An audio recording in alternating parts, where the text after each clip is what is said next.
হযরতে ফাতেমা পরের দিন সকালবেলা ফজরের সালাত পড়ে কাটুরিয়া স্ত্রীর বাড়িতে পৌঁছে গেলেন। সংক্ষেপ করে বুঝাই, দরজায় গিয়ে নক করলেন। ঘরের ভিতর থেকে আওয়াজ আসছে, কে আপনি? আমি ফাতেমা, বিশ্ব নবীর মেয়ে, এসেছি আপনার সঙ্গে দেখা করার জন্যে। দিনের বেলা ঘরের দরওয়াজা বন্ধ করে রেখে দিয়েছেন কেন? দরজা খুলেন, ঘরে ঢুকতে চাই। ঘরের ভিতর থেকে আমার মায়েরা কান খাড়া করে শুনেন কি বলতে চাই। ঘরের ভিতর থেকে কাটুরিয়ার স্ত্রী জবাব দিচ্ছেন, ফাতেমা বেয়াদবি মাফ করবেন, আপনি কলিজার টুকরা বিশ্ব নবীর মেয়ে আমি জানি,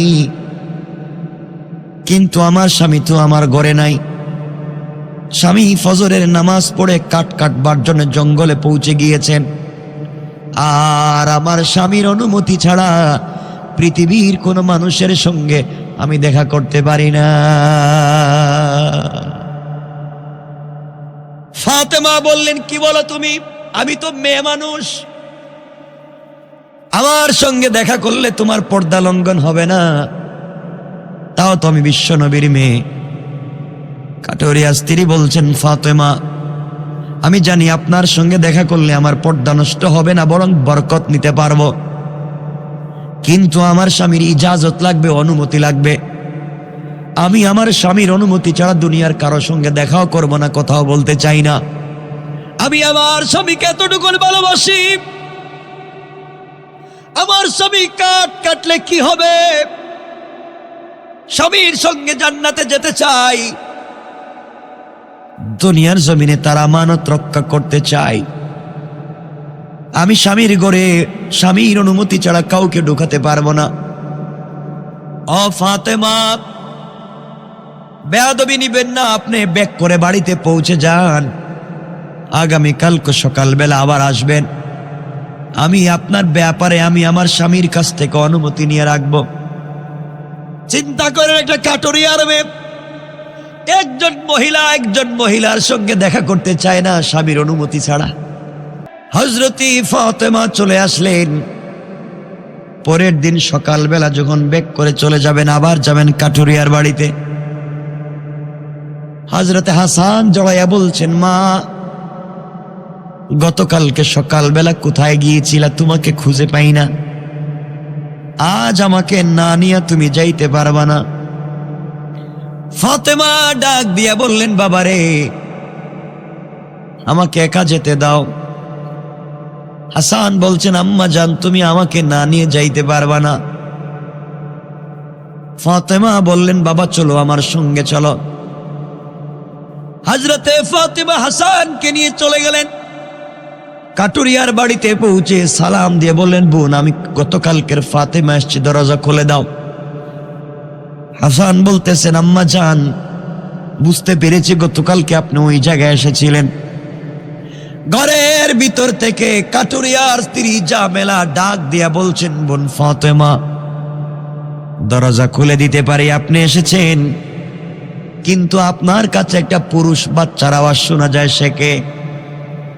ফাতেমা বললেন, আমার ছেলে, ও প্রাপ্তবয়স্ক নাবালিগ হাসান আমার সঙ্গে এসেছে, দরজা খুলে দাও। কাটুরিয়ার স্ত্রী জামেলা বলছেন, বোন ফাতেমা বেয়াদবি নিবেন না, আমি আমার স্বামীর কাছ থেকে আপনার ব্যাপারে অনুমতি নিয়ে রাখছি, কিন্তু হাসানের সঙ্গে দেখা করবার অনুমতি নেই নাই। আপনি আজও ব্যাক করে চলে যান, আগামীকালকে আসবেন, আমি হাসানের ব্যাপারেও অনুমতি নিয়ে রাখবো। পড়েন সুবহানাল্লাহ। ফাতেমা বললেন, বন্ধু আমার ছেলে নাবালিগ ছেলে, তার সামনে বের হলে কিছু হবে না। কাটুরিয়ার স্ত্রী বলছেন, ফাতেমা আমি জানি কিছু হবে না, কিন্তু আমার স্বামী তো আমাকে অনুমতি দেয় নাই, আর আমার স্বামী অনুমতি না দিলে আজরাইল ছাড়া ঘরে কাউকে ঢুকতে দিতে পারি না। চিন্তা করেন কেমন আমানতদার। হযরতে ফাতেমা আজও বিক করে চলে আসলেন। পরের দিন সকালবেলা তিনি যখন চলে যাবেন, হযরতে হুসাইন মাকে জড়াইয়া বলতেছে, আম্মা জান, গতকালকে সকালবেলা ভাইকে নিয়ে কই গেছিলা, আমাকে নেও নাই, আজ কিন্তু আমাকে না নিয়ে যাইতে পারবা না। হযরতে ফাতেমা নাসুর বান্দা হুসাইনকে রেখে যেতে পারলেন না। আজ হুসাইন সাথে গেল। কাটুরিয়ার বাড়িতে পৌঁছার পরে সালাম দিয়া বলছেন, বোনরে দরজা খুলে দাও, আমি ফাতেমা এসছি, গতকালকে যে এসেছিলাম। হুসাইন বলতেছেন, আম্মা জান, গতকালকে বাইরে নিয়ে তুমি এই বাড়িতে আসছিলা। এবার কাটুরিয়ার স্ত্রী বলছেন, ও ফাতেমা, আজ আরেকটা ছেলে মানুষের কণ্ঠ শোনা যায়। ফাতেমা বলেন, ওটা আমার ছোট ছেলে হুসাইন। জামেলা বলছেন, বোন বেয়াদবি নিবেন না, আপনি চলে যান, আজও আমি দেখা করতে পারবো না, কারণ হুসাইনের ব্যাপারে স্বামীর সঙ্গে কোনো কথা বলি নাই, আর স্বামীর অনুমতি ছাড়া আমি দুনিয়ার কারো সঙ্গে কথা বলতে পারবো না, দেখা করতে পারবো না। বিরক্ত হয়ে চলে আসলেন। চতুর্থ দিন গিয়েছেন, একা একা গিয়েছেন, দরজায় নক করে বলছেন, ফাতেমা এসছি, দরজা খোলো।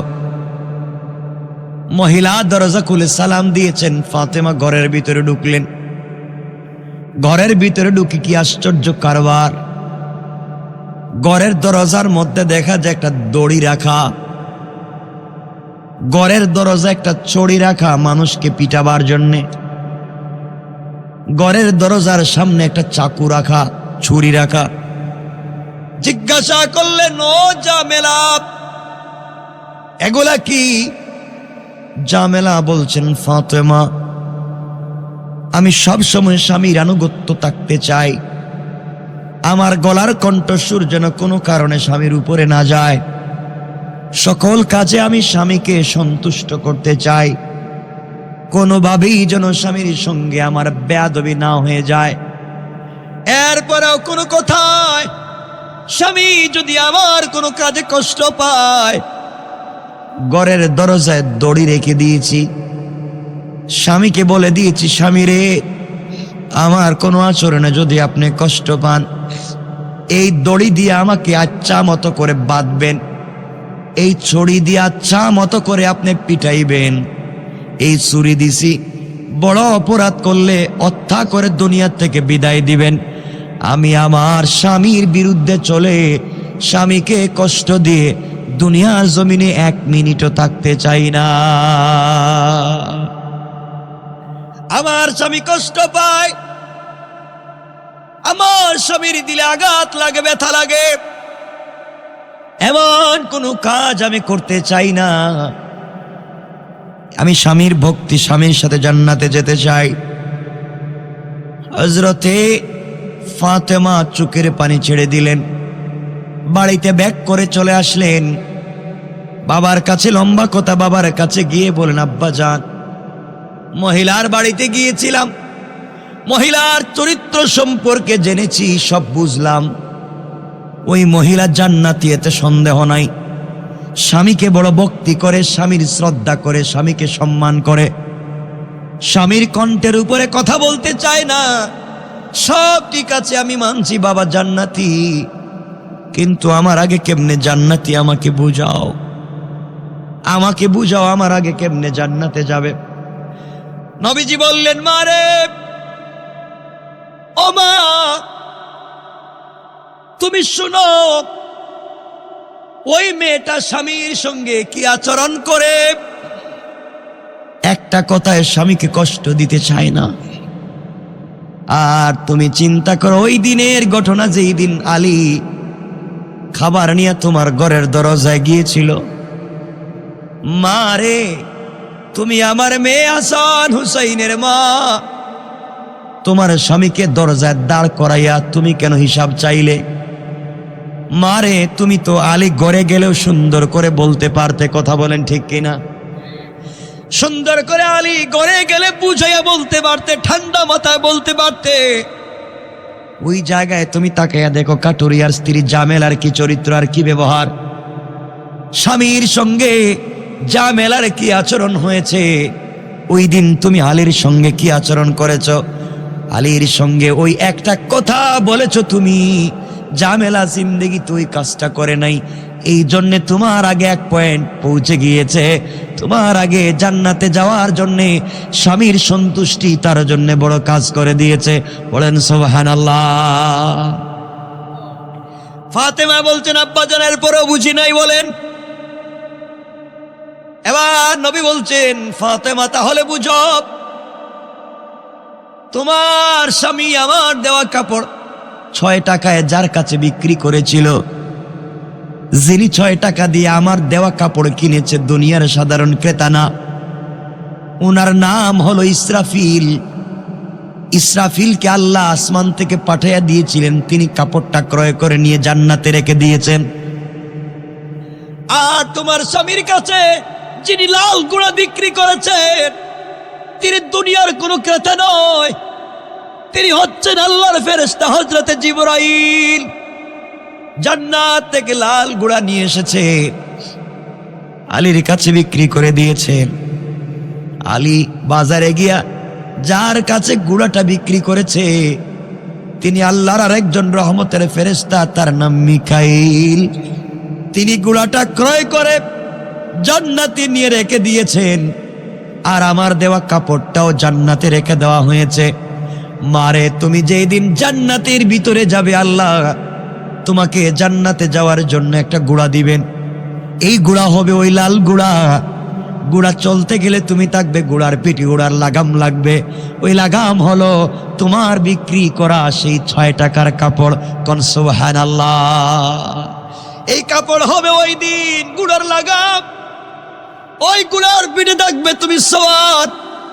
আমি যেমন গুঁড়ার পিঠে থাকবো, আমার গুঁড়ার লাগাম থাকবে বেলালের হাতে।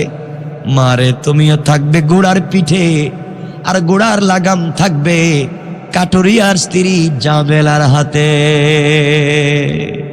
সুবহানাল্লাহ বলেন। আমার মুসলমান বন্ধুগণ, গভীর মনোযোগ। আল্লাহর পয়গম্বর ঘোষণা করলেন মসজিদে, আমি আমার মেয়ে ফাতেমাকে বিয়ে দিতে চাই। মদিনার মসজিদের ভিতরে জুমার সালাতের পরে ঘোষণা করে দিলেন, কেউ কি আছো আমার মেয়েকে বিয়ে করবা? মনে হয় ফাতেমাকে বিয়ে করার লোক নাই। আল্লাহর পয়গম্বর বলেন, কে আছো আমার মেয়ে ফাতেমাকে বিয়ে করবে? ফাতেমাকে বিয়ে দিতে চাই। এই কথা বলবার পরে সাহাবায়ে কেরামের মধ্যে এমন কেউ নাই যে নবীজির কাছে বিয়ের প্রস্তাব দেয়নি ফাতেমার ব্যাপারে। বড় বড় রাজা বাদশাদের ছেলেরা পর্যন্ত বিয়ের প্রস্তাব দিয়েছে, কিন্তু বিয়েতে রাসূল রাজি না। এইভাবে দীর্ঘ কয়েক মাস চলে গেল, শত শত বিয়ের প্রস্তাব আসে, কোন বিয়েতে আল্লাহর পয়গম্বর রাজি হতে চান না। হযরতে আবু বকর, ওমর, উসমান, আলী। উসমান বসলেন, 3 জন বসে বললেন, উসমানকে সবাই বলতেছে আপনার তো শালী, আপনার শ্বশুর, আমাদের তো আপনার শ্বশুর, আর সে আমাদের মেয়ে বিয়ে করছে, আমরা তার শ্বশুর। ও উসমান, ফাতেমাকে কোথায় বিয়ে দিয়ে যায়? নবীজি কেন রাজি হন না? ভালো ভালো টাকাওয়ালার ছেলেদের কাছ থেকে বিয়ের প্রস্তাব এসেছে, নবীজি রাজি হলেন না। একদিন উসমান আর আবু বকর বলতেছেন আলীকে ডাক দিয়ে, আলী এদিকে আসো, তুমি কি শুনছো নবীজি মসজিদের ভিতরে ঘোষণা করেছেন ফাতেমার বিয়ের ব্যাপারে? আমি তো শুনছি, কত মানুষ বিয়ের প্রস্তাব দিয়েছে, আল্লাহ রাসূল রাজি না। আমাদের মন বলতেছে তুমি যদি বিয়ের প্রস্তাব দাও তাহলে রাসূল রাজি হয়ে যাবেন। পড়েন সুবহানাল্লাহ। আলী বলছেন তোমরা কি আমার মায়ের খাওয়াইতে চাও? আমার ঘর নাই, আমার বাড়ি নাই, আমার বাপ নাই, আমি নবীজির বাড়িতে থাকি, তার ঘরে খাই। এরা বাইকটা মানুষ, কাজ কাম কিচ্ছু নাই, বেকার যুবক, আর আমার কাছে ফাতেমারে বিয়ে দিবেন? আমি এই কথা বলতে পারবো না, নবীজির কাছে গিয়ে এই কথা বলতে পারবো না। আবু বকর, ওমর, উসমান ভালো করে আলীরে বুঝাইয়া রসুলের কাছে পাঠাইছে। নবীজি ফজরের নামাজ পড়ে মসজিদে বসে আছেন, ওয়াজ করতেছেন। আলী নবীজিকে সালাম দিয়ে বলছেন, আসসালামু আলাইকা ইয়া আইয়ুহান নবিয়্যু ইয়া রাসূলুল্লাহ, আমি আপনাকে কিছু জিজ্ঞাসা করতে চাই। রাসূল বলছেন, আলী বলো, কি বলতে চাও? এই কথা বলার পরে রসুল উপরের দিকে তাকায় দেখেন আলী যে বলছিল ইয়া রাসূলুল্লাহ কিছু বলতে চাই, এই কথা বইলা দাঁড়ায়া থাকে নাই, দিছে দৌড়, মসজিদ থেকে দৌড় দিয়ে বাইরে চলে গেছে। নবীজি বলেন, কি রে, আসলো কিছু বলতে, না বইলে আবার চলে গেল। আরো কিছুদিন পরে আলী, ইয়া রাসূলুল্লাহ আমি কিছু বলতে চাই। নবীজি বলছেন, বলো। উপর দিকে তাকায় দেখেন আলী আর নাই, দৌড়। বাহিরে গিয়ে উসমান আর আবু বকর কয়, ভাই তোমাদের কি দুশ্মনী আছে আমার সাথে? তোমরা রসুলের কাছে আমার কি প্রস্তাব নিয়ে পাঠাইছো? যদি ওর মায়ের শুরু করে আমার মসজিদের ভিতরে, আমি খাটো বেটে, টাকা পয়সা নাই, তার ঘরে থাকি, সাইয়্যিদাতু নিসাই আহলিল জান্নাহ, জান্নাতে সকল মহিলাদের নেত্রী, তার বিয়ের প্রস্তাব নিয়ে আমি যাচ্ছি। উসমান বলছে, ভাই তুমি জানো না, কিন্তু আমাদের মন বলতেছে রসুল তোমার জন্য অপেক্ষা করতেছে, যাও না একটু দেখো না। 2 দিন গেছি, আজকে যদি যাই আর নবীজি যদি আমার কিছু জিগায়, আমি কব আমি কিচ্ছু জানি না, এরা আমারে পাঠাইছে, সব দুষেদের, আমি বিয়ে করতেই রাজি না, আমি বাইচে যাবো, তোমরা একটু বিপদে পড়বা, যাও। আমার বন্ধুগণ, হযরতে আলী ফজরের সালাত পড়ে বসছেন, নবীজি বসছেন। আলী বলছেন, ইয়া রাসূলুল্লাহ আমি আপনাকে একটা প্রশ্ন করতে চাই, বলে নাই, মানে প্রশ্ন পর্যন্ত আসছে। নবীজি দাঁড়াই আলীর হাত ধরছেন, কর যাইতে পারবি না আজকে? সুবহানাল্লাহ বললেন না, আজকে আর যাইতে পারবি না, প্রতিদিন এসে খালি বলতে চাই, দৌড়, আজকে বইলে যাওয়া লাগবে। আলীর যখন নবীজি হাত ধরছে, আস্তে করে আবু বকর মসজিদে বাইরে চলে গেছে, ওমরও চলে গেছে, উসমান বাইরে কয়, যার যার বাড়িতে যাও, আলী যদি বিপদে পড়ে তাহলে কিন্তু খবর আছে সবার, এর আগে বাড়িতে যাও। আলী বলতেছেন, ইয়া রাসূলুল্লাহ আমি কিছু বলতে চাইছিলাম। নবীজি বলছেন, বলো। বলো, কি বলবা? হুজুর আমি ভুলে গেছি।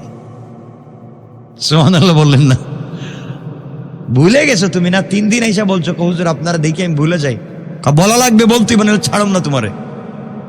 আলী তাকায় দেখে পিছন দিকে চাইয়া, যেই 3 জন পরামর্শ দিছে একজনও নাই। কয় তাইলে মাইটটা তো আমার উপরে ভালাই দিল এরা। আলী বলছেন, ইয়া রাসূলুল্লাহ আমি বলতে চাইছিলাম কিন্তু ভয় পাচ্ছি। নবীজি বললেন, ভয় নাই, কি বলতে চাও? আলী তুমি আমার চাচাতো ভাই, খুব ভালো করে তোমাকে আমি চিনি, তুমি আমাকে চিনো, কি বলতে চাও বলো। আলী বলছেন, ইয়া রাসূলুল্লাহ এই যে ফাতেমার বিয়ের কথা। তো বিয়ের কথা কি হয়েছে বলো, কি সমস্যা, কোথায় পাইছো, কোন পাত্র পাইছো? আমি। সুবহানাল্লাহ বলেন না, হুজুর আমার একটু ছাড়েন না, আমি একটু বাইরে থেকে আসি, ওর তুলে দৌড় দিব, দৌড়। নবীজি বলছেন, আলী দাও। দীর্ঘ 6 মাস থেকে মানুষ আমার কাছে বিয়ের প্রস্তাব নিয়ে আসছে, কত টাকাওয়ালার ছেলে বিয়ের প্রস্তাব নিয়ে আসছে, আমি তো রাজি না। আল্লাহ ইশারা করে দিয়েছেন, ফাতেমাকে বিয়ে দিলে আলীর কাছেই দিতে হবে। আল্লাহু আকবার বলেন, আল্লাহু আকবার। আলী আমি তোমাকে পছন্দ করে রাখছি, তোমার কাছে বিয়ে দিব। ইয়া রাসূলুল্লাহ আমি রাজি, তাইলে শুরু করে দিন বিয়ে। সুবহানাল্লাহ বলেন না। নবীজি বলেন, কি হলো? বলতে দেখি রাজি হয়ে গেল তুমি, আমার মেয়ের অনুমতি লাগবে না? হুজুর ঠিক আছে, অথবা আমার সিনে আপনি একটা অনুমতি নিয়ে এসা আজকে বিয়েটা পড়ায় দেন। নবীজি বলেন, ঠিক আছে, বিয়ে যখন করতে চাও মোহরের টাকা আছে? মোহর মানে কি? আজকে রাত্রে তো আপনার ঘরে খাইলাম, আপনার ঘরে আমি থাকি, আপনি 2-4 টাকা আমার পকেট খরচের জন্য দিলে আমি চলি, তো আমি আবার কোত্থেকে পাইব? আমার কাছে কোনো টাকা পয়সা আছে? আপনি তো আমার অভিভাবক, তো বিয়ের কথা আপনি বলছেন, আপনি ব্যবস্থা করে দিবেন।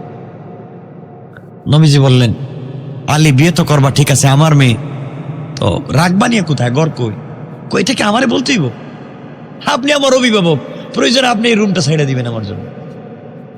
সুবহানাল্লাহ বলেন না, আপনি আমার জন্য ছেড়ে দিবেন, আমি থাকবো, আমি আপনার মেয়ের জামাই। নবীজি তো সবসময় মুচকি হাসেন, বলেন, আলী তোমাকে আমি চিনি, ভালো করে চিনি, কারণ আনা মদিনাতুল ইলমি ওয়া আলিয়্যুন বাবুহা, রাসূল বলছেন আমি হচ্ছি জ্ঞানের রাজ্য, আর এই রাজ্যে প্রবেশের দরওয়াজার নাম হচ্ছে হযরতে আলী। সুবহানাল্লাহ পড়ে। নবীজি বলছেন আলী ঠিক আছে সব মানলাম, মোহর লাগবে তো মোহর, টাকা পয়সা আছে কিছু? ইয়া রাসূলুল্লাহ 1 টাকাও নাই, গতকালকে আপনার কাছে পকেট খরচের টাকা চাইছিলাম দেন নাই, আমার কাছে কোনো টাকা নাই। নবীজি বলেন আলী বিয়ে করবা ঠিক আমার মেয়েকে, কিন্তু মোহর তোমার নগদ লাগবে, নগদ, বাকি কোনো কারবার নাই। নবীজি বললেন এই কথা। আলী বলছেন তাইলে হইছে, বুঝছি, আমার আর কপালে বিয়ে নাই। নবীজি বলছেন তোমার যে রুমে ঘুমাও কি আছে? ও কিচ্ছু নেই, যে কম্বল হিটা আপনি দিছেন, বালিশটাও আপনার।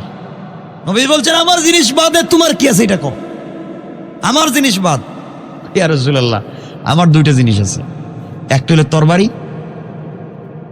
আর একটা হইলো ডাল, যুদ্ধ করার ডাল। তরবারিটা কিন্তু আমার বাবার দেওয়া, এটা আমার কাছে আছে, আর ডালটা, এই 2 জিনিস ছাড়া আমার কাছে কিছুই নেই।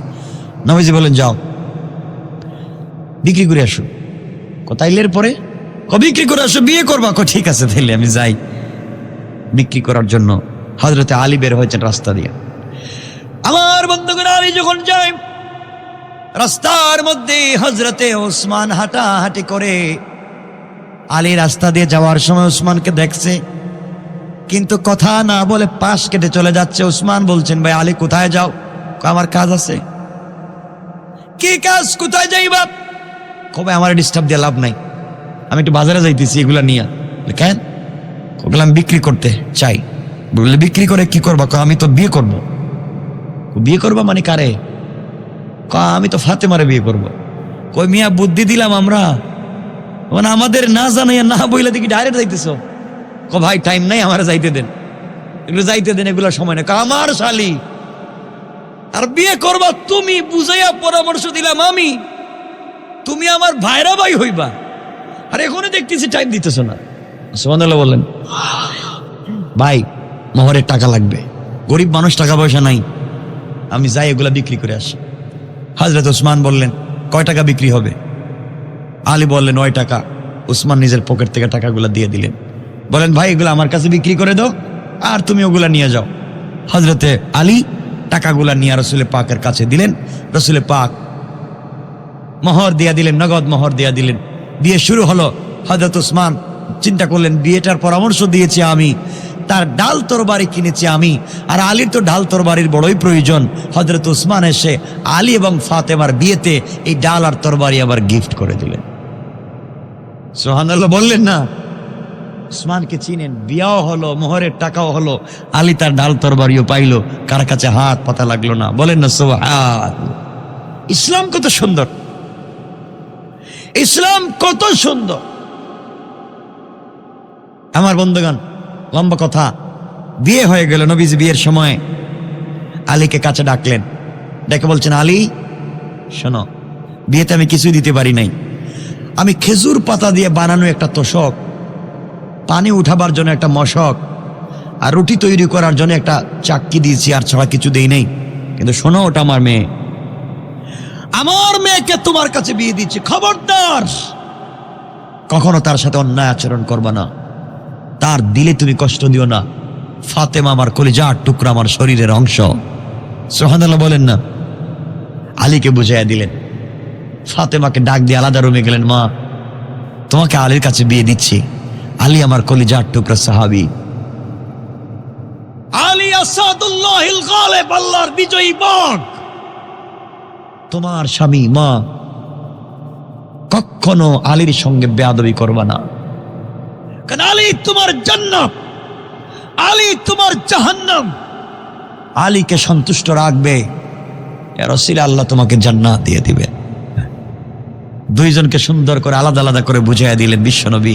এইভাবে আপনারাও আপনাদের ছেলে মেয়েদেরকে এভাবে বুঝাতে পারেন।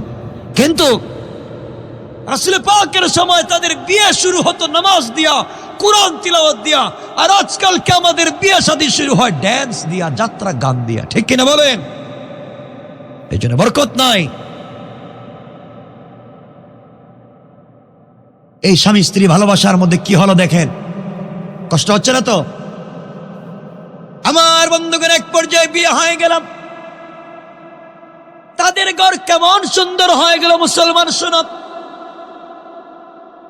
এই আলী আর ফাতেমা সাইয়্যিদাতু নিসাই আহলিল জান্নাহ, জান্নাতি মহিলাদের সরদারিনী ফাতেমা আসাদুল্লাহিল গালিব হযরতে আলী, তাদের ঘর চলতেছে, 3 বেলা খাবার জুটে না, 2 বেলা খাবার জুটে না, তাদের ঘরে কোনো কষ্ট নেই, অশান্তি নেই। একবার প্রায় 3 দিন হয়ে গেল ফাতেমার ঘরে কোনো খাবার নাই। আলী কোনো কাজ খুঁজে পাচ্ছেন না। ফজরের সালাতের পরে ফাতেমা বলছেন, স্বামী রে, দীর্ঘ 3 থেকে 4 দিন হয়ে গেল ঘরে খাবার নাই, শরীর কাঁপতেছে, আমি আগের মতো আর দাঁড়াতে পারি না, সালাতের জন্যে দাঁড়াতে পারি না। ও আলী, আমি না খেয়ে মারা গেলে আমার কষ্ট নাই, কিন্তু আমার চোখের সামনে যদি আমার কলিজার টুকরা 2টা সন্তান হাসান আর হুসাইন কষ্ট পায়, ওরা যদি কষ্ট পায়, আমি আলী কোনোভাবে ফাতেমা বরদাস্ত করতে পারবো না। সকালবেলা হযরত আলী ঘর থেকে বের হয়ে গেলেন। শোনো, কি বুঝাতে চাই বুঝো। পরিবারের ভিতরে যদি বোঝাপড়ার মাধ্যমে শান্তি নিয়ে আসতে পারো, খাবারের জন্য দৌড়তে হবে না। আল্লাহ বলেছেন, গোলাম রে, ঘরটাকে তোমরা যদি জান্নাতের টুকরা বানাতে পারো, আমি আল্লাহ তোদের জন্য অরিজিনাল জান্নাত থেকে খাবারের ব্যবস্থা করে দিতে পারি। কোন সুবহানাল্লাহ। আমার বন্ধুগণ, এক পর্যায়ে হযরত আলী সকালবেলা ঘর থেকে বের হলেন। রাস্তায় গিয়ে চাদর মুড়া দিয়ে রাস্তা দিয়ে হেঁটে যায়। আল্লাহর পয়গম্বর, আখিরি জামানার নবী জনাবে মুহাম্মদ রাসূলুল্লাহ সাল্লাল্লাহু আলাইহি ওয়াসাল্লাম আসতেছেন। রাস্তায় দেখা হয়ে গেল। আমার নবী ডাক দিয়ে বলেন, আলী, এত সকালবেলা ঘর থেকে বের হয়ে কোথায় যাও বলো তো? আমার কলিজার টুকরা ফাতেমা কেমন আছে, হাসান আর হুসাইন কেমন আছে, আমাকে কি বলা যাবে?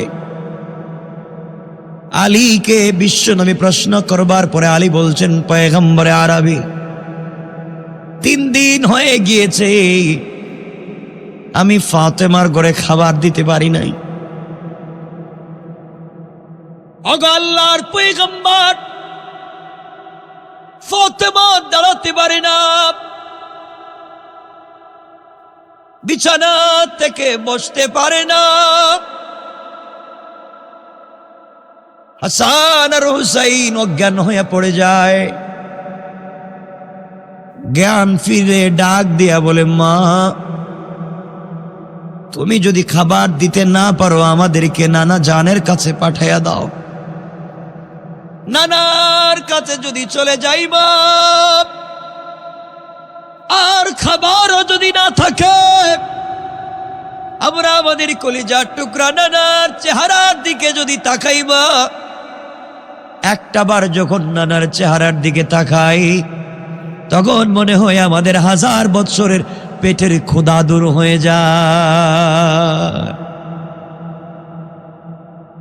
আগো পয়গম্বরে আরবি, ঘরের ভিতরে খাবার নাই, সকালবেলা বের হয়েছি, কেউ যদি আমাকে কাজে নেয় তাহলে কাজে যাব।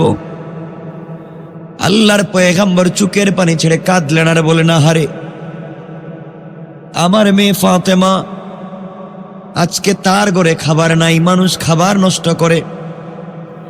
আল্লাহর নবী বললেন, আলী রে, এই যে সামনে একটা খেজুর গাছ দেখা যায়, খেজুর গাছের নিচে গিয়ে বলবা আমি রসুল বলেছি, আল্লাহর নাম নিয়ে বলবা যেন তোমাকে কিছু খেজুর দেয়।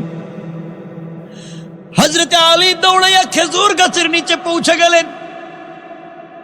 গিয়ে দেখেন খেজুর গাছে খেজুর থাকবে তো দূরের কথা, একটা পাতাও নাই। গাছ যেন মরে দাঁড়িয়ে আছে, এমন একটা খেজুর গাছ। আলীর মনে বিশ্বাস ছিল আল্লাহর পয়গম্বর বিশ্ব নবী পাঠিয়েছেন, বিশ্বাস ছিল আল্লাহর উপরে। খেজুর গাছের নিচে গিয়ে সালাম দিয়ে রাসূল পাকের সালাম পৌঁছে দিয়ে বলেন, খেজুর গাছ, নবীজি বলে দিয়েছেন আল্লাহর হুকুমে আমাকে কিছু খেজুর দেওয়ার জন্য। বলতে দেরি হয়েছে, রিওয়ায়াত হলো এমন সময় এই খেজুর গাছ থেকে তাজা তাজা খেজুর গাছের নিচে পড়তে দেরি হয় না। হযরত আলী কিছু খেজুর নিজে খেলেন, পকেটে নিলেন বা বেগে নিলেন, বাড়িতে পৌঁছে গেলেন, মনে বড় আনন্দ। সংক্ষেপ করে বুঝাতে চাই যে কথা শুনেন। বাড়িতে যাওয়ার পরে হযরতে ফাতেমাকে দিলেন, হাসান হুসাইনকে দিলেন। খাওয়ার পরে কিছু খেজুর জমে গেল, থেকে গেল। এবার আলী বলছেন, ফাতেমা, জীবনে তুমি আমার কাছে কিছুই চাও নাই, জীবনে তুমি আমার কাছে কিছু চাইলে না। আজ যদি তুমি আমার কাছে কিছু চাও, আমি তোমাকে দিব, নিয়ে এসে দিয়ে দিব।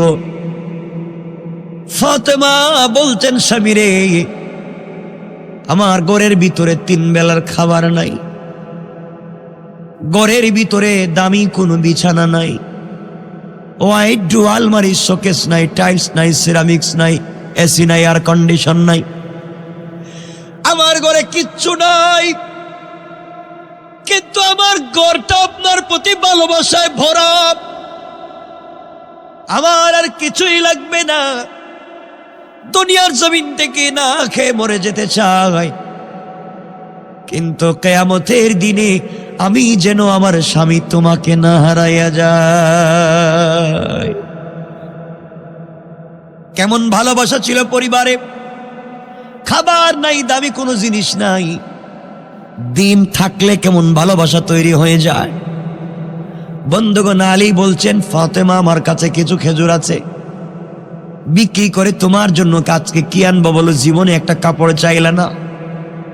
ফাতেমা বললেন, স্বামীরে কিছুই চাইব না, কারণ জানি তোমাকে দিয়ে লজ্জা দিতে চাই না, কিন্তু দীর্ঘদিন থেকে আমি তো অসুস্থ, না খেতে খেতে জ্বর হয়ে গিয়েছে, আমার মন চায় তুমি যদি আমার জন্য একটা ডালিম আনতে পারো, আনার আনতে পারো, ডালিম, আমার কলিজাটা ঠান্ডা হয়ে যাবে। জীবনে কিছুই চাইলাম না, একটা ডালিম চাইলাম। হযরতে আলী বলছেন, স্ত্রী, তুমি ডালিম চেয়েছো, আমি নিয়ে আসবো। কি বুঝাতে চাই শুনো। হযরতে আলী রাদিয়াল্লাহু তাআলা আনহু বাজারে গিয়ে খেজুরগুলাকে বিক্রি করে দিলেন। একটা ডালিম কিনলেন, একটা আনার কিনলেন, পকেটে নিলেন।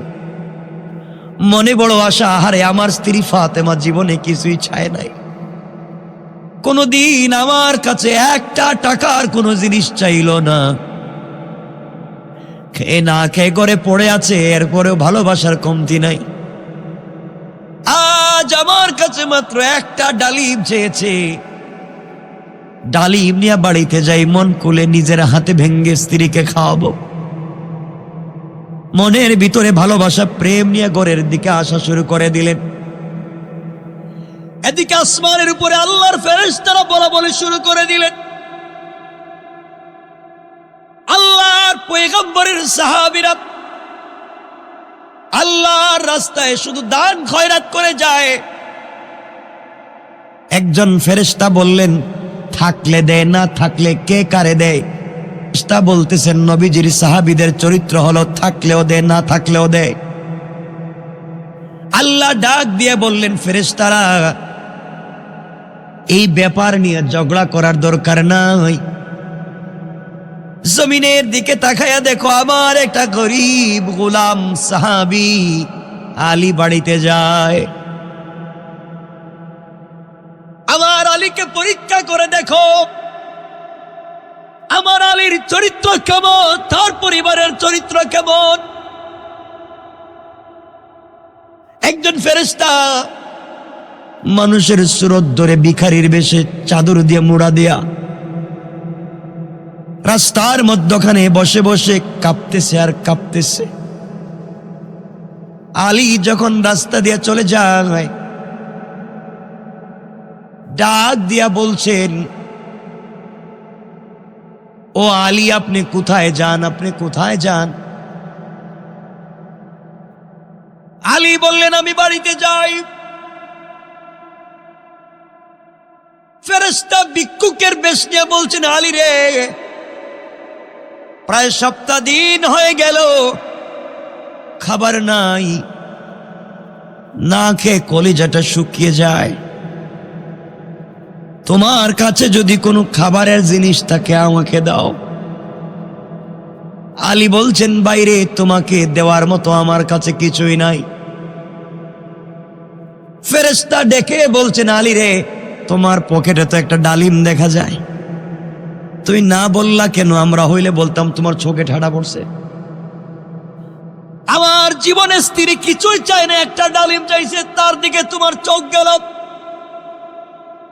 আলী বললেন, ও ভিক্ষুক, তুমি শোনো, বাড়িতে আমার স্ত্রী বড় অসুস্থ, দীর্ঘদিন পর্যন্ত জ্বর হয়েছে, আমার জীবনে তার কাছে কোনোদিন কিছুই দিতে পারি নাই।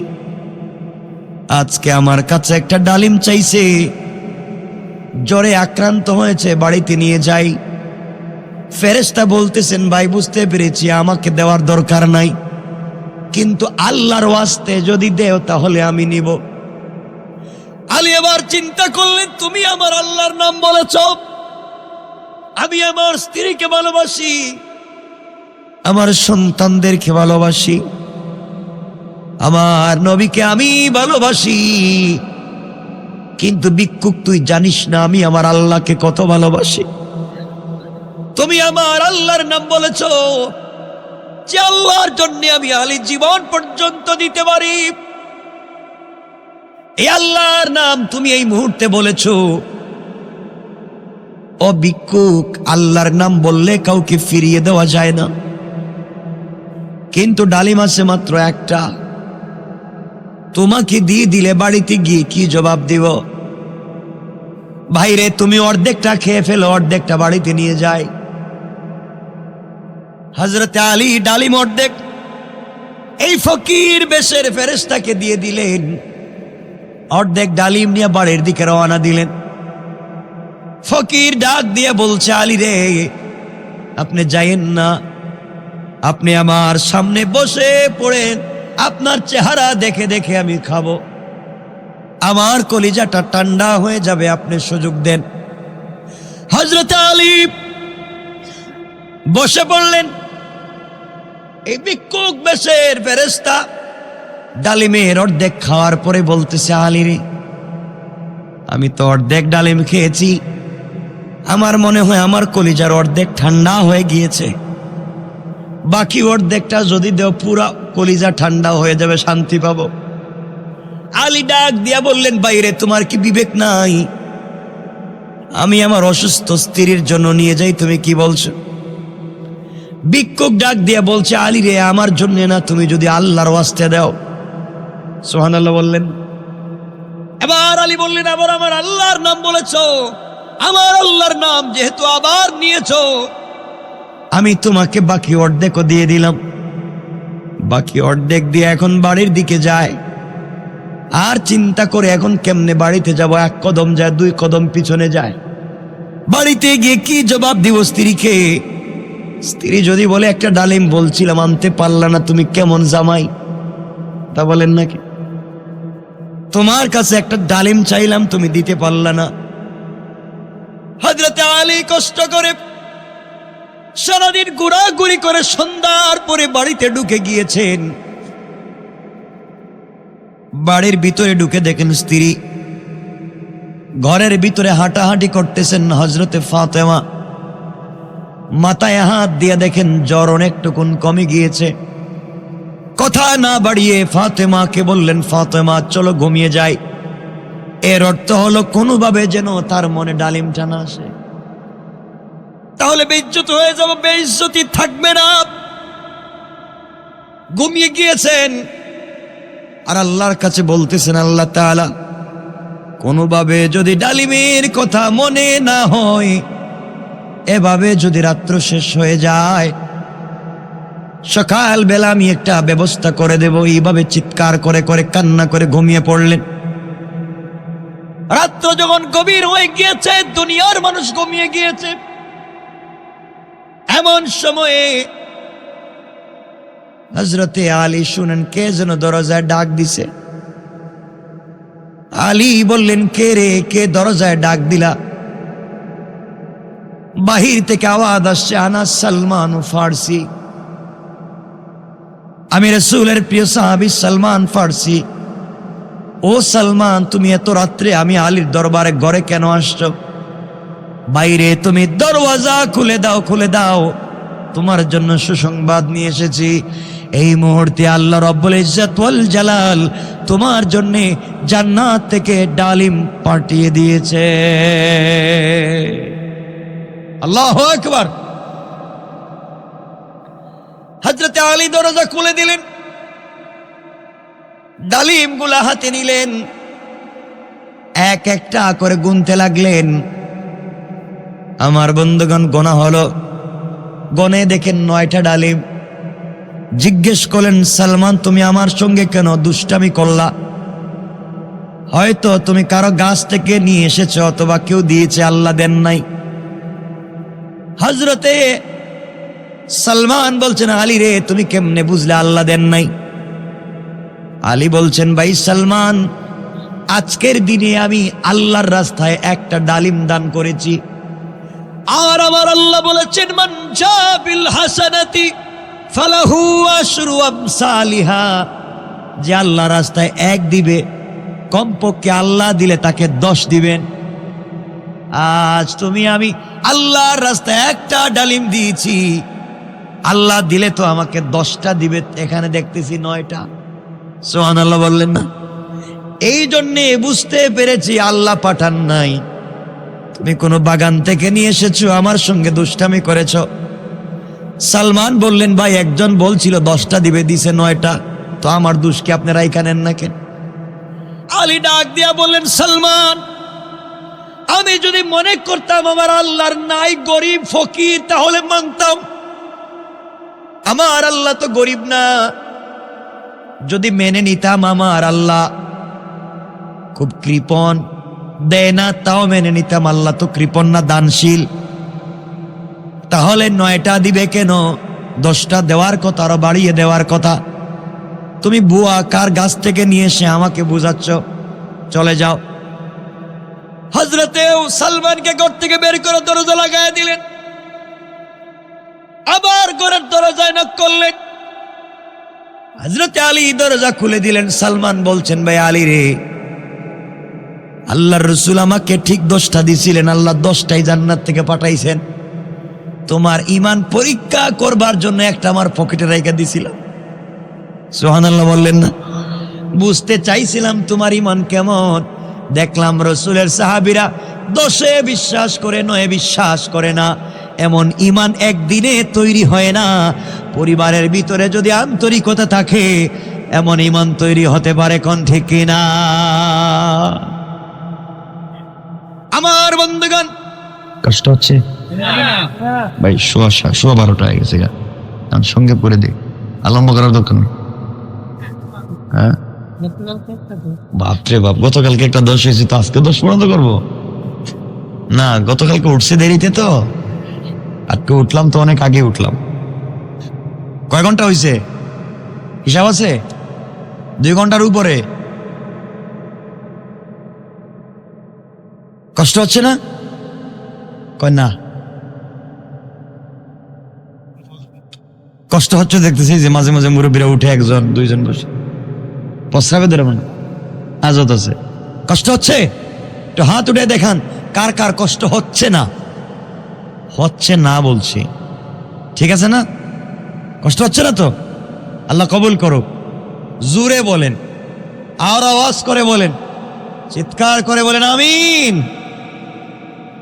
এমন পরিবার চাইতো? ইনশাল্লাহটা বলেন না। আমার বন্ধুগণ, আমার ভাইরা, কথা তো লম্বা, আমি পরিবারকে বুঝাতে চাই। কে বুঝাতে চাই শুনেন। আমার ভাইরা, পরিবারকে সুন্দর পরিবার করুন, বুঝাপড়ার পরিবার বানান।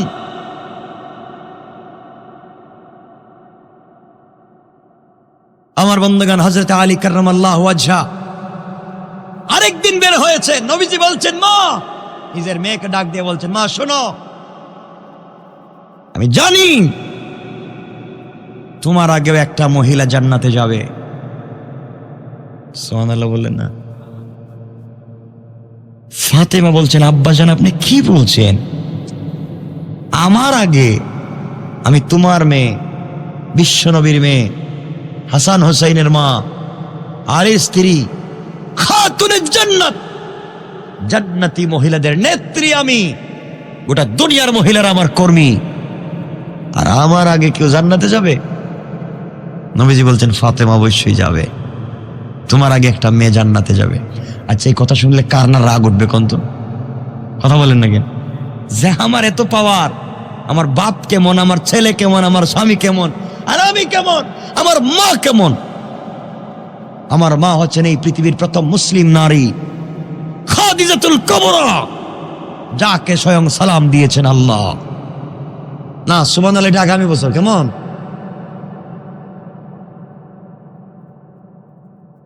এমন মায়ের মেয়ে, এমন বাবার মেয়ে, আর আমার আগে একটা মহিলা জান্নাতে যাবে, বাপ বিশ্বাস করি না। আপনি আমার এটা বুঝেন কেমনে? নবীজি বলেন, মা বুঝবা, একটু সময় নাও। হযরত ফাতেমা বলছেন, বাপ আমারে বুঝাই দিতে হইব কেমনে আমার আগে আরেকটা মহিলা জান্নাতে যায়।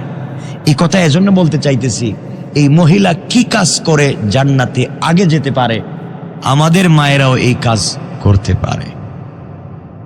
বলেন না? মানে এতদিন তো আপনাদের বিপক্ষে বলছি, এখন একটু তাদের বিপক্ষে বলে দিই নাকি?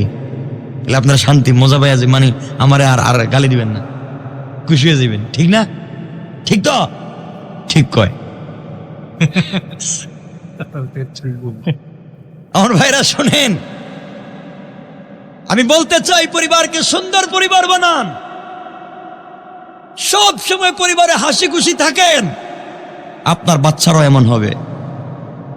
নিজের ছেলের বউকে নিজের মেয়ে মনে করেন। আজকে এখানে যারা আমার মায়ের আসছেন, অনেক শাশুড়িরা আসছেন, আসছে না বস শুনতে? অনেক শাশুড়িরা আসছেন। আজকে তো ঘরের ভিতরে দেখবেন শাশুড়ি আর বউ যুদ্ধ তো আছেই। এটা মানে আমেরিকা আর রাশিয়ার যুদ্ধ মনে করেন। প্রতিদিন 2-4 বার হুমকি দমকি হয়, ঠিক না? ঠিক কেন? এগুলা চলবে না, এগুলা পরিবারে চলবে? কথা বলেন না কেন? শাশুড়িরা ছেলের বউকে নিজের মেয়ে মনে করেন, নিজের মেয়ের হাজার দোষ যেমন আপনার চোখে পড়লেও দোষ মনে করেন না, নিজের ছেলের বউর হাজার দোষকে আপনি দোষ মনে করবেন না। আর ছেলের বউ যারা আছেন, আপনারা শাশুড়িকে নিজের মা মনে করেন। বলেন না ইনশাআল্লাহ? ইনশাআল্লাহ বলেন। নিজে পর্দায় থাকেন। পর্দায় থাকবার অর্থ এটা নয় যে রাত দিন শুধু হাত মোজা পা মোজায় লাগায়া বৈশা থাকবেন আর বুরকা পরে ঘুরবেন রাস্তায়। বুরকা এটা হিজাব, বুরকা এটা পর্দা নয়। বুরকা তো আজকালকের বুরকা একটা ফ্যাশন, এটা ডিজাইন। কথা বলেন না কেন? পর্দা হলো মাথার চুল থেকে পায়ের পাতা পর্যন্ত এমন একটা পোশাককে ছেড়ে দেওয়া, যে পোশাক ছেড়ে দিলে শরীরের কোনো অঙ্গ প্রত্যঙ্গ বোঝা যায় না, তার নামই হচ্ছে পর্দা। কথা বুঝাইতে পারছি? এমন পর্দার দরকার। ইনশাল্লাহ বলেন, সবাই বলেন ইনশাল্লাহ। বোরকা একটা দিয়ে দিলেন, আর এটার নাম হয়ে গেল পর্দা। ডিজাইন করে একটা হিজাব দিয়ে দিলেন, এদিকে পাথর লাগাইছে, এদিকে পাথর লাগাইছে, এদিকে লাল লাইট লাগাইছে, এদিকে কালো লাইট লাগাইছে, তো আরো বেশি ছেলেরা দেখবে, ঠিক না বলেন? ডিজাইন করা যাবে না। মায়েরা বোনেরা ব্রু প্লাক করা যাবে না, এগুলো হারাম, হারাম। আলগা চুল মাথায় লাগানো যাবে না, হারাম। মাথার চুল কাটা যাবে না সামন দিক দিয়ে, হারাম। দেখবেন মহিলারা ব্রু প্লাক করেনি, হারাম। মাথার চুলে আলগা চুল লাগায়, মানে এক্সট্রা চুল লাগায়, আছে না এগুলা? এগুলা হারাম, একবারে চূড়ান্ত পর্যায়ের হারাম। এগুলা করা যাবে না। হ্যাঁ, কি করছে? 7 তালা বোরকা মানে কি? মানে ডিজাইন 7 তালা, এটা দেন কেন কিনে? হ্যাঁ, এটা কিনে দিবেন কেন?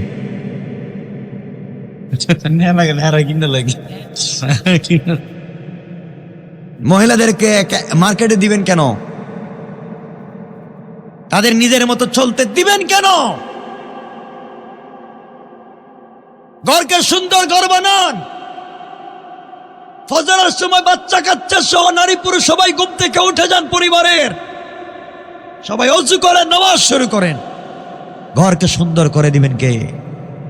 আওয়াজ করে বলেন কে?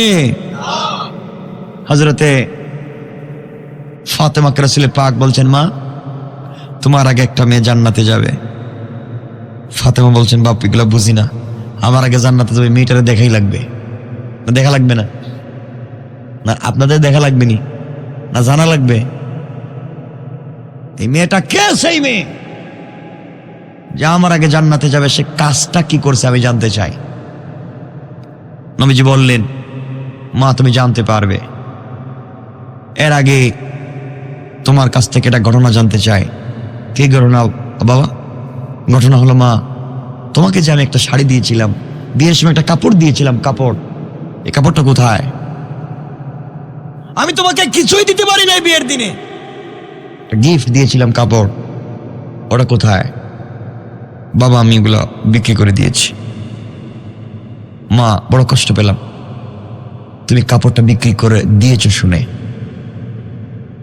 মা তুমি জান্নাতে যেতে চাও সবার আগে, কিন্তু কেন তোমার আগে একটা মেয়ে জান্নাতে যাবে, কেন তুমি পিছনে যাবে, এটা তুমি নিজেই জানো।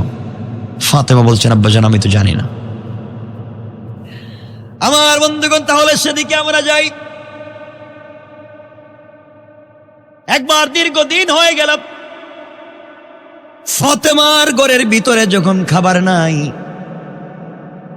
ঘরের ভিতরে রান্নার ব্যবস্থা নাই, হযরতে ফাতেমা দাঁড়াতে পারেন না, বসতে পারেন না। আলীকে ডাক দিয়ে বলছেন, স্বামী আমার মনে হয় দুনিয়ার জমিনে আর বাঁচব না, আমি মরে যেতে পারি কষ্ট করে করে, আমার সন্তানগুলাকে কষ্ট দিতে চাই না। আলী বাবা আমার কাছে একটা কাপড় দিয়েছেন, ওই কাপড়টা তুমি বাজারে বিক্রি করে দিতে পারো, জয় টাকা পাও, ওই টাকা দিয়ে খাবার এনে আমার সন্তানদেরকে দাও। মনোযোগ দিয়ে শুনেন কি বুঝাতে চাই। হযরত আলী কাপড় নিয়ে বাজারে পৌঁছে গেলেন। বাজারে যাওয়ার পরে রাসূল পাকের দেওয়া গিফট হযরতে ফাতেমাকে দেওয়া এই কাপড়টা হযরতে আলী 6 টাকায় বিক্রি করে দিলেন। কয় টাকায়? 6 টাকায় বিক্রি করে দিয়া আলী যখন রাস্তা দিয়ে আসতেছে, বাজার থেকে খাবার ক্রয় করবে, এমন সময় আল্লাহ আলীকে পরীক্ষা করবার জন্যে 2 জন ফেরেশতা পাঠাইয়া দিলেন, যাও আমার আলীকে গিয়ে দেখো আমি আল্লাহকে কতটুকুন ভালোবাসে। আলী, যেই আলী আমাকে এতটুকুন ভালোবাসে তোমরা জানো না রে। আল্লাহ আসমানের উপরে আলীর প্রশংসা করলেন। আলী এমন এক বীর পুরুষের নাম, দুনিয়ার জমিনে কোনোভাবে যখন তীর খোলা যাচ্ছিল না, কারণ আমার নবী জানাইয়া দিয়েছেন, সাহাবীরা শোনো, আলী যখন নামাজে দাঁড়িয়ে যাবে তখন তোমরা তীর খুলতে পারবে। আলী যখন সালাতে দাঁড়িয়ে যায় দুনিয়া ভুলে যায়, একমাত্র আমি আল্লাহ ছাড়া আর কারো কথা মনে থাকে না। এই আলী যখন নামাজে দাঁড়িয়ে যায়, টান দিয়ে গোশত ছিঁড়ে গেছে, তীর খুলে ফেলছে, আলী কিছুই বলতে পারে নাই, কারণ দুনিয়ার জমিনে আলী যখন নামাজে দাঁড়িয়ে যায় তখন একমাত্র আমি আল্লাহ ছাড়া আর কাউকে চিনে না। ফেরেশতারা বললেন, আল্লাহ তাআলা আলীকে পরীক্ষা করা দরকার। আলী যদি আপনাকে তো ভালোবেসে থাকে, আলীকে আমরা পরীক্ষা করতে চাই। আল্লাহ বলেন, আলী 6 টাকা নিয়ে রাস্তা দিয়ে বাজারে যায়, দেখো গিয়া।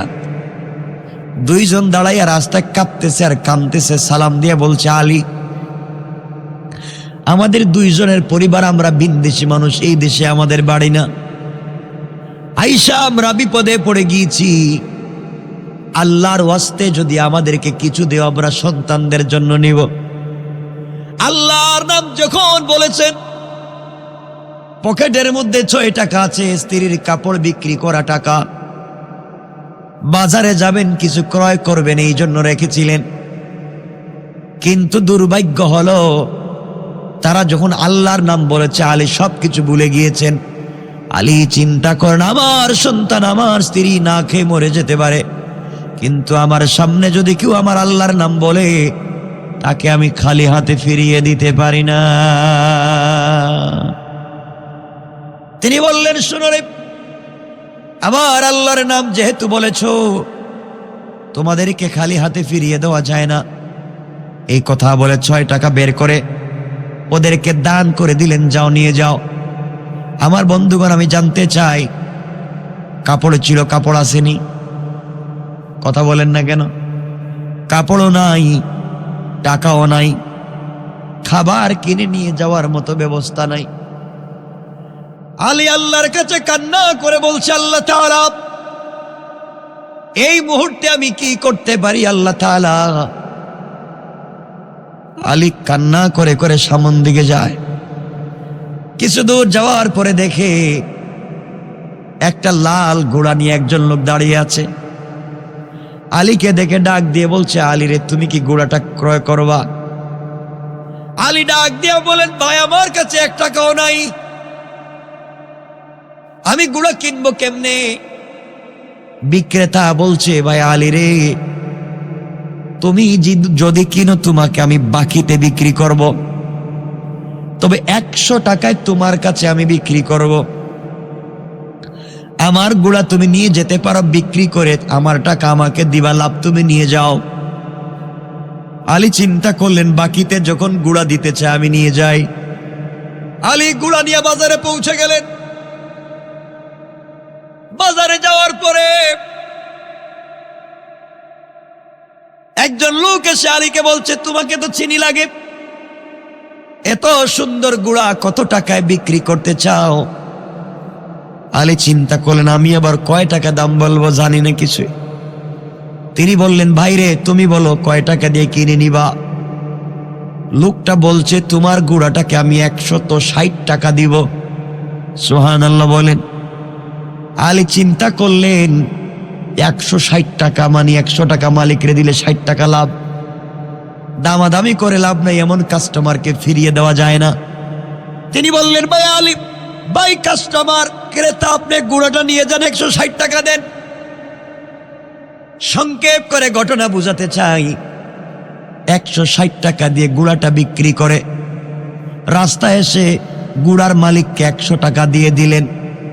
আছে কত? আল্লাহর রাস্তায় দিনে দান করেছিলেন কত? 6 টাকা। আল্লাহ বলছেন, 1 দিলে 10। আলী, তুমি আজকে 6 টাকা আমি আল্লাহর রাস্তায় দান করে যে উদারতা দেখিয়েছ, আমি আল্লাহ সন্ধ্যা হওয়ার আগে আগে 6 10 60 টাকার মালিক বানাইয়া দিলাম। আল্লাহু আকবার বলেন। কেমন রব! আলী এবার বাজারে গিয়েছে, মন বড় খুশি।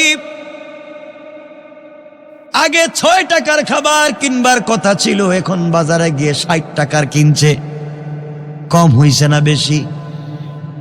খাবার কিনে কাঁধের মধ্যে নিয়েছেন, স্ত্রীর জন্য কিছু কেনাকাটা করেছেন। বাড়ির দিকে যান, কাঁধের মধ্যে বস্তা।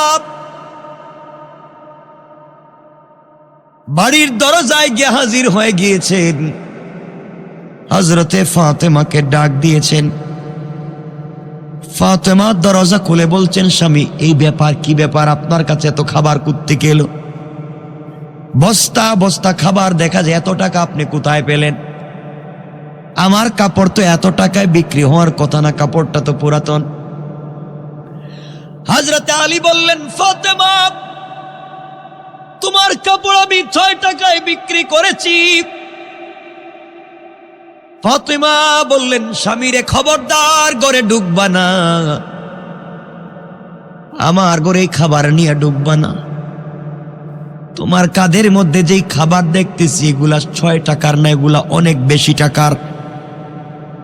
যেই লোকটার পকেটে 1 টাকাও ছিল না, সে এত টাকা কোথায় পেল? ও স্বামী, আমি না খেয়ে মারা যেতে পারি, সন্দেহজনক কোনো হারাম খাবার আমি ফাতেমার ঘরে ঢুকতে দিব না। আগে বলো টাকা পাইছো কোথায়? এত টাকার খাবার আনছো কেন? টাকা কোথায় পেয়েছো? আলী বলছেন, স্ত্রী রে, তুমি আমাকে জানো ভালো করে আমি কেমন লোক। আমি অন্যায় করবার মতো লোক না। তুমি আমাকে ঘরে ঢুকতে দাও, তোমার কাছে খুলে বলবো। ফাতেমা বলছেন, না না, এখানে বলেন। দেখবেন আমাদের গ্রাম অঞ্চলে এমন মহিলা আছে, স্বামীকে দরজা দাঁড় করে এবং আগে বলেন কি আনছেন, কথা কোন দিকে আসেনি, কি আনছেন আগে বলেন, ঘরে ঢুকতে দিতাম না। আসেনি, এখন খুব খুশি আপনারা। আমাদের এলাকায় গ্রামগঞ্জে এমন মহিলা আছে। ও যুবক, তোমাদেরকে বলছি, কিছু যুবক আছে বিয়ের আগে মা বাপকে দেখতে পারে, বিয়ার পরে বউ যা কয় তাই শুনে মা বাপরে আর দেখতে পারে না।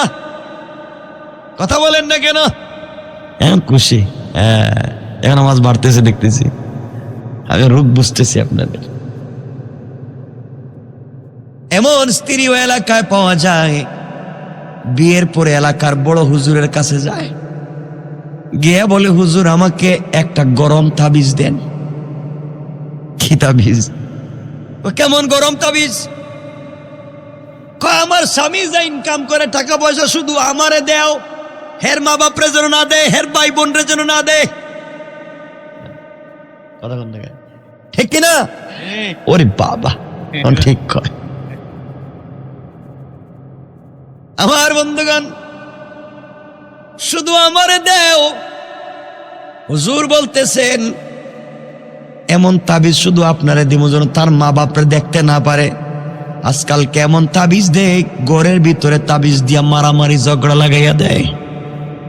এগুলা আছে, আছে এলাকায়, আছে আছে। হুজুর তাবিজ লিখতেছে, 2000 টাকা বেশি দিন, এমন তাবিজ দিতেছি, স্বামী বিদেশ থেকে ঢাকা থেকে যা টাকা ইনকাম করবে সব তোমারে দিব, জীবনে তার মা বাপরে দেখতে পারবে না, ভাই বোনরে দেখতে পারবে না। গরম তাবিজ দিতেছি, একটা বালিশের নিচে রাখবা, একটা কম্বলের নিচে, একটা পালঙ্গের নিচে, একটা ভিজাইয়ে পানিতে খাওয়াইবা 13 দিন, ঠিক কিনা? কথা কন। আর একটা আগুনের মধ্যে চুলাই দিবা, তো কলিজায় যাও জলের ভিতরে জ্বলবো, ঠিক আছে নি? হ্যাঁ, একটা দিবা দরজার মুখের মধ্যে দিবা। আর আরেকটা তাবিজ, যে তাবিজ লেইকা দিছো এই হুজুরের কপালে ঠাডা পড়বার জন্য। এ কথা বলেন না কেন? এই তাবিজ লিখতে কইছে কেডা তোমারে? পরিবারের ভিতরে তাবিজ দিয়া শয়তানি লাগাইয়া মা বাবার মধ্যে ঝগড়া, স্বামী স্ত্রীতে ঝগড়া, ভাইয়ে ভাইয়ে ঝগড়া, পরিবারে পরিবারে ঝগড়া লাগাইয়া দিতে বলছে কে? কথা বলেন না কেন? এগুলা করেনি কেউ? এগুলা হালাল না হারাম? হারাম। আমার বন্ধুগণ, আল্লাহর পয়গম্বর এবার বলছেন, না ও ফাতেমা, তুমি আমার কাছে জানতে চাইলা তোমার আগে কেমনে মেয়েটা জান্নাতে যাবে। যেই মেয়েটা তোমার আগে জান্নাতে চলে যাবে, এই মেয়েটা অমুক গ্রামের কাটুরিয়ার স্ত্রী, তার নাম হলো জামিলা। সুবহানাল্লাহ বলেন। আব্বা, কাটুরিয়ার মেয়ে স্ত্রী আমার আগে জান্নাতে যাবে, আর আমি তোমার মেয়ে, আমি মেয়েরা দেখা লাগবে। নবীজি বলেন, যাও, এই হলো তার ঠিকানা, তার সঙ্গে দেখা করে আসো, কেমন মেয়ে যাই না আসো। আমার বন্ধুগণ, এক পর্যায়ে হযরতে ফাতেমা পরের দিন সকালবেলা ফজরের সালাত পড়ে কাটুরিয়া স্ত্রীর বাড়িতে পৌঁছে গেলেন। সংক্ষেপ করে বুঝাই, দরজায় গিয়ে নক করলেন। ঘরের ভিতর থেকে আওয়াজ আসছে, কে আপনি? আমি ফাতেমা, বিশ্ব নবীর মেয়ে, এসেছি আপনার সঙ্গে দেখা করার জন্যে। দিনের বেলা ঘরের দরওয়াজা বন্ধ করে রেখে দিয়েছেন কেন? দরজা খুলেন, ঘরে ঢুকতে চাই। ঘরের ভিতর থেকে আমার মায়েরা কান খাড়া করে শুনেন কি বলতে চাই। ঘরের ভিতর থেকে কাটুরিয়ার স্ত্রী জবাব দিচ্ছেন, ফাতেমা বেয়াদবি মাফ করবেন, আপনি কলিজার টুকরা বিশ্ব নবীর মেয়ে আমি জানি, কিন্তু আমার স্বামী তো আমার ঘরে নাই। স্বামী ফজরের নামাজ পড়ে কাঠ কাটবার জন্য জঙ্গলে পৌঁছে গিয়েছেন, আর আমার স্বামীর অনুমতি ছাড়া পৃথিবীর কোনো মানুষের সঙ্গে আমি দেখা করতে পারি না। ফাতেমা বললেন, কি বলো তুমি? আমি তো মেয়ে মানুষ, আমার সঙ্গে দেখা করলে তোমার পর্দা লঙ্ঘন হবে না, তাও তো আমি বিশ্ব নবীর মেয়ে। কাটুরিয়া স্ত্রী বলছেন, ফাতেমা আমি জানি আপনার সঙ্গে দেখা করলে আমার পর্দা নষ্ট হবে না, বরং বরকত নিতে পারবো, কিন্তু আমার স্বামীর ইজাজত লাগবে, অনুমতি লাগবে। আমি আমার স্বামীর অনুমতি ছাড়া দুনিয়ার কারো সঙ্গে দেখাও করব না, কথাও বলতে চাই না। আমি আমার স্বামীকে এতটুকু ভালোবাসি, আমার স্বামী কাট কাটলে কি হবে? স্বামীর সঙ্গে জান্নাতে যেতে চাই, দুনিয়ার জমিনে তার আমানত রক্ষা করতে চাই। আমি স্বামীর ঘরে স্বামীর অনুমতি ছাড়া কাউকে ঢোকাতে পারবো না। ও ফাতেমা, বেয়াদবি নিবেন না, আপনি ব্যাক করে বাড়িতে পৌঁছে যান, আগামীকালকে সকালবেলা আবার আসবেন। আমি আপনার ব্যাপারে আমি আমার স্বামীর কাছ থেকে অনুমতি নিয়ে রাখবো। চিন্তা করেন, একটা কাটুরিয়ার মেয়ে একজন মহিলার সঙ্গে দেখা করতে চায় না স্বামীর অনুমতি ছাড়া, আর আপনার আমার স্ত্রী গ্রামের মহিলারা স্বামীর অনুমতি কি, স্বামী তো কই তাকে কই যায়, স্ত্রী স্বামীও জানে না। ঠিক কিনা বলেন? ঠিক কইবেন। আমার বন্ধুগণ, এক পর্যায়ে হযরতি ফাতেমা চলে আসলেন। পরের দিন সকালবেলা যখন বেক করে চলে যাবেন, আবার যাবেন কাটুরিয়ার বাড়িতে, হযরতে হাসান জড়াইয়া বলছেন, মা গতকালকে সকালবেলা কোথায় গিয়েছিলা? তোমাকে খুঁজে পাই না, আজ আমাকে না নিয়ে তুমি যাইতে পারবা না। ফাতেমা ডাক দিয়া বললেন, বাবারে আমাকে একা যেতে দাও। হাসান বলছেন, আম্মা জান তুমি আমাকে না নিয়ে যাইতে পারবা না। ফাতেমা বললেন, বাবা চলো আমার সঙ্গে চলো। হযরতে ফাতেমা হাসানকে নিয়ে চলে গেলেন। কাটুরিয়ার বাড়িতে পৌঁছে সালাম দিয়ে বললেন, বোন আমি গতকালকের ফাতেমা এসেছি, দরজা খুলে দাও। হাসান বলতেছেন, আম্মা জান বুঝতে পেরেছি গতকালকে আপনি ওই জায়গায় এসেছিলেন। ঘরের ভিতর থেকে কাটুরিয়ার স্ত্রী জামেলা ডাক দিয়া বলছেন, বোন ফাতেমা দরজা খুলে দিতে পারি, আপনি এসেছেন, কিন্তু আপনার কাছে একটা পুরুষ বাচ্চার আওয়াজ শোনা যায়, সে কে? ফাতেমা বললেন, আমার ছেলে, ও প্রাপ্তবয়স্ক নাবালিগ হাসান আমার সঙ্গে এসেছে, দরজা খুলে দাও। কাটুরিয়ার স্ত্রী জামেলা বলছেন, বোন ফাতেমা বেয়াদবি নিবেন না, আমি আমার স্বামীর কাছ থেকে আপনার ব্যাপারে অনুমতি নিয়ে রাখছি, কিন্তু হাসানের সঙ্গে দেখা করবার অনুমতি নেই নাই। আপনি আজও বেক করে চলে যান, আগামীকালকে আসবেন, আমি হাসানের ব্যাপারেও অনুমতি নিয়ে রাখবো। পড়েন সুবহানাল্লাহ। ফাতেমা বললেন, বোনরে আমার ছেলে নাবালিগ ছেলে, তার সামনে বের হলে কিছু হবে না।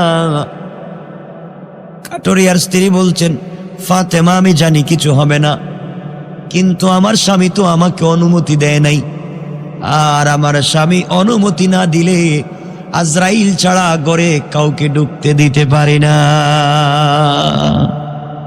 চিন্তা করেন কেমন আমানতদার। হযরতে ফাতেমা আজব করে চলে আসলেন।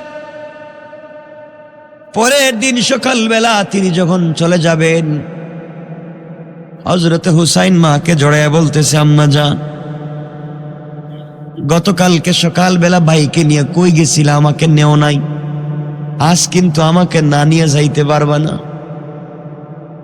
হযরতে ফাতেমা নাসুর বান্দা হুসাইনকে রেখে যেতে পারলেন না।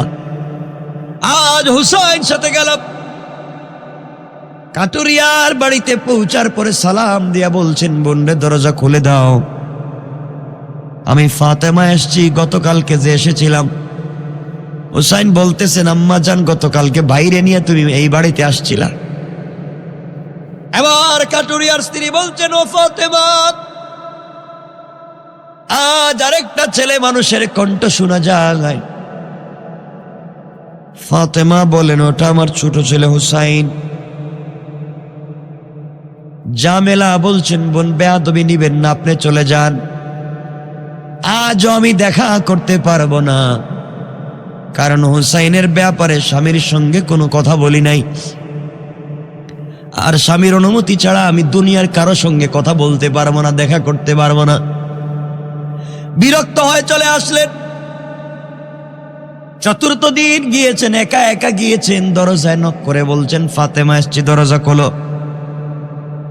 মহিলা দরজা খুলে সালাম দিয়েছেন। ফাতেমা ঘরের ভিতরে ঢুকলেন। ঘরের ভিতরে ঢুকে কি আশ্চর্য কারবার!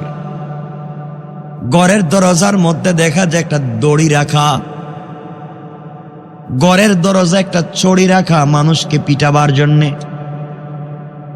ঘরের দরজার সামনে একটা চাকু রাখা, ছুরি রাখা।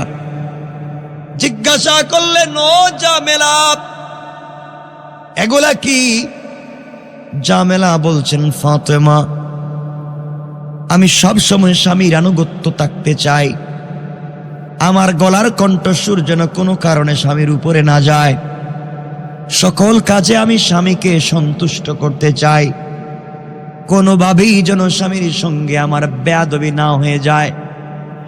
এরপরেও কোনো কথায় স্বামী যদি আমার কোনো কাজে কষ্ট পায়, ঘরের দরজায় দড়ি রেখে দিয়েছি, স্বামীকে বলে দিয়েছি, স্বামী রে, আমার কোনো আচরণে যদি আপনি কষ্ট পান, এই দড়ি দিয়ে আমাকে আচ্ছা মতো করে বাঁধবেন, এই ছড়ি দিয়ে আচ্ছা মতো করে আপনি পিটাইবেন। এই ছুরি দিছি, বড় অপরাধ করলে হত্যা করে দুনিয়া থেকে বিদায় দিবেন। আমি আমার স্বামীর বিরুদ্ধে চলে স্বামীকে কষ্ট দিয়ে দুনিয়ার জমিনে এক মিনিটও থাকতে চাই না। আমার স্বামী কষ্ট পায়, আমার স্বামীর দিলে আঘাত লাগে, ব্যথা লাগে, এমন কোনো কাজ আমি করতে চাই না। আমি স্বামীর ভক্তি, স্বামীর সাথে জান্নাতে যেতে চাই। হযরতে ফাতেমা চোখের পানি ছেড়ে দিলেন, বাড়িতে ব্যাক করে চলে আসলেন। বাবার কাছে লম্বা কথা, বাবার কাছে গিয়ে বলেন, আব্বা জান, মহিলার বাড়িতে গিয়েছিলাম, মহিলার চরিত্র সম্পর্কে জেনেছি, সব বুঝলাম। ওই মহিলা জান্নাতি, এতে সন্দেহ নাই। স্বামীকে বড় ভক্তি করে, স্বামীর শ্রদ্ধা করে, স্বামীকে সম্মান করে, স্বামীর কণ্ঠের উপরে কথা বলতে চায় না। সব ঠিক আছে, আমি মানছি বাবা জান্নাতি, কিন্তু আমার আগে কেমনে জান্নাতি আমাকে বুঝাও, আমাকে বুঝাও, আমার আগে কেমনে জান্নাতে যাবে। নবীজি বললেন, মা রে, ও মা, তুমি শুনো, ওই মেয়েটা স্বামীর সঙ্গে কি আচরণ করে। একটা কথায় স্বামীকে কষ্ট দিতে চায় না। আর তুমি চিন্তা করো, ওই দিনের ঘটনা, যেই দিন আলী খাবার নিয়ে তোমার ঘরের দরজায় গিয়েছিল, মা রে, তুমি আমার মেয়ে হাসান হুসাইনের মা, তোমার স্বামীকে দরজায় দাঁড় করাইয়া তুমি কেন হিসাব চাইলে? মারে, তুমি তো আলী ঘরে গেলেও সুন্দর করে বলতে পারতে, কথা বলেন ঠিক কিনা? সুন্দর করে আলী ঘরে গেলে বুঝাইয়া বলতে পারতে, ঠান্ডা মাথায় বলতে পারতে। ওই জায়গায় তুমি তাকাইয়া দেখো কাটুরিয়ার স্ত্রী জামেলার কি চরিত্র আর কি ব্যবহার, স্বামীর সঙ্গে জামেলার কি আচরণ হয়েছে। ওই দিন তুমি আলীর সঙ্গে কি আচরণ করেছ? আলীর সঙ্গে ওই একটা কথা বলেছ তুমি, জামেলা জিন্দেগি তুই কাজটা করে নাই। এই জন্যে তোমার আগে এক পয়েন্ট পৌঁছে গিয়েছে। তোমার আগে জান্নাতে যাওয়ার জন্যে স্বামীর সন্তুষ্টি তার জন্য বড় কাজ করে দিয়েছে। বলেন সুবহানাল্লাহ। ফাতেমা বলছেন আব্বাজানের পরেও বুঝি নাই বলেন। এবার নবী বলছেন ফাতেমা তাহলে বুঝো, তোমার স্বামী আমার দেওয়া কাপড় 6 টাকায় যার কাছে বিক্রি করেছিল, যিনি 6 টাকা দিয়ে আমার দেওয়া কাপড় কিনেছে দুনিয়ার সাধারণ ক্রেতা না, ওনার নাম হলো ইসরাফিল। ইসরাফিলকে আল্লাহ আসমান থেকে পাঠাইয়া দিয়েছিলেন, তিনি কাপড়টা ক্রয় করে নিয়ে জান্নাতে রেখে দিয়েছেন। আর তোমার স্বামীর কাছে যিনি লাল গুঁড়া বিক্রি করেছেন, তিনি দুনিয়ার কোনো ক্রেতা নয়, তিনি হচ্ছেন আল্লাহর ফেরেশতা হযরতে জিবরাইল। জান্নাত থেকে লাল গুঁড়া নিয়ে এসেছে, আলীর কাছে বিক্রি করে দিয়েছেন। আলী বাজারে গিয়া যার কাছে গুঁড়াটা বিক্রি করেছে তিনি আল্লাহর আরেকজন রহমতের ফেরেশতা, তার নাম মিকাইল। তিনি গুঁড়াটা ক্রয় করে জান্নাতে নিয়ে রেখে দিয়েছেন, আর আমার দেওয়া কাপড়টাও জান্নাতে রেখে দেওয়া হয়েছে। মারে, তুমি যেই দিন জান্নাতের ভিতরে যাবে আল্লাহ তোমাকে জান্নাতে যাওয়ার জন্য একটা গুঁড়া দিবেন। এই গুঁড়া হবে ওই লাল গুঁড়া। গুঁড়া চলতে গেলে তুমি থাকবে গুঁড়ার পেটি, গুঁড়ার লাগাম লাগবে। ওই লাগাম হলো তোমার বিক্রি করা সেই 6 টাকার কাপড়। কোন সুবহানাল্লাহ। এই কাপড় হবে ওই দিন গুঁড়ার লাগাম। ওই গুঁড়ার পিঠে থাকবে তুমি সওয়ার। আমি যেমন গুঁড়ার পিঠে থাকবো, আমার গুঁড়ার লাগাম থাকবে বেলালের হাতে। মারে, তুমিও থাকবে গুঁড়ার পিঠে, আর গুঁড়ার লাগাম থাকবে কাটুরিয়ার স্ত্রী জামেলার হাতে। সুবহানাল্লাহ বলেন।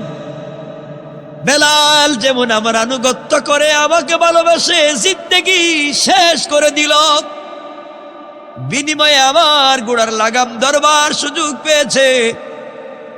কাটুরিয়ার স্ত্রী জামেলা স্বামীর খিদমত করে এমন মর্যাদায় পৌঁছে গিয়েছে, আল্লাহ তাকে তোমার গুঁড়ার লাগাম ধরবার সুযোগ করে দিয়েছে।